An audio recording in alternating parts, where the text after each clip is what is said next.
music was a huge part of my family. My mother's here visiting from New York down to Tennessee, but I remember she had this great collection of Motown records. It was 4 albums that would just nonstop play up in New York where we grew up, and I remember pretending to be a DJ growing up and just loved that whole style of R&B.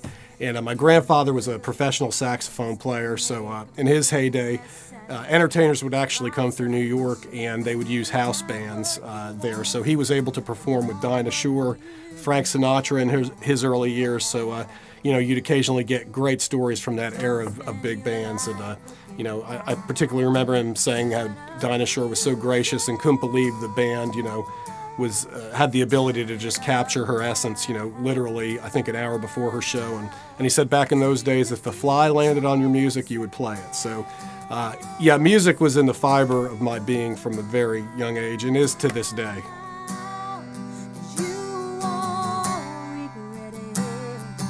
One of the early groups I traveled with was about 20 folks in the group, and on occasion, we would stay in people's homes to save costs on hotel rooms, and they were called host homes. So, of course, you'd find throughout the country good, well-wishing folks, and on occasion you'd have the what was called a Castro convertible in a living room, and that would be your bed. It was a couch that made into a bed. So I remember one particular night we got into this folks' home after a show, and lo and behold, in the living room was this couch turned into a bed, which was fine. So we had some snacks, chatted, and at night went to bed. We woke up in the morning, and as I got up, they instructed me that my showering facilities would be upstairs. So I had my suitcase sprawled out next to this Castro convertible, picked out my toiletries and my clothes, went up and took my shower, got ready for the day.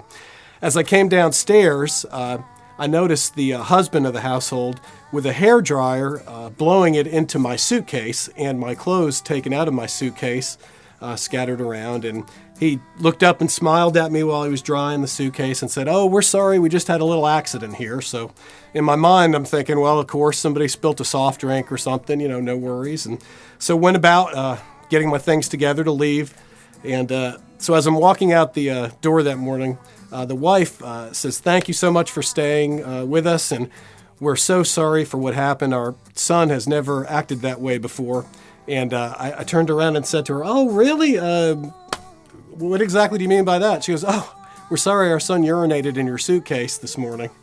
So lo and behold, I held a yellow stain in that suitcase until the day I was able to replace it. We've been blessed to, with Point of Grace, do the Opry over the last few years as a special guest about every 6 to 8 weeks. And I always tell my wife, it's just amazing to me that the talent and, to see the diverse folks that can, play not only country music but bluegrass, and then to turn around on another night and, go experience some R&B or dance music. I mean, I think I appreciate the virtuosity of a Van Halen, but yet, in my early days, some of the jazz greats, the Joe Passes. I mean, I really like to glean the best of everything that's out there, and I think that everybody who is a musician truly should have an open mind to get the best from everything that they hear.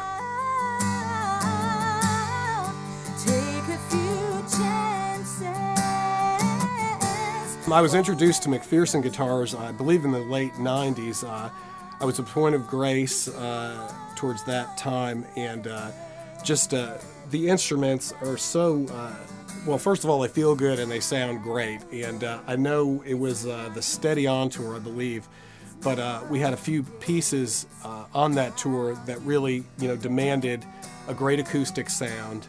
And so I received that instrument, and it really just became a part of me, around the house. These are the kind of things you just want to pick up all the time and express with. And we've had sessions countless times where the engineer will say, "Man, that acoustic sounds awesome. It records great." And also on the road, it just translates so well. We had a show a few days ago, and our road manager came up that evening and said, "Hey, man, I just want to let you know how good that guitar sounds through the PA." So, I think the versatility of it to go from what we do, we'll find ourselves, performing in front of an office space, sharing new songs with radio personalities.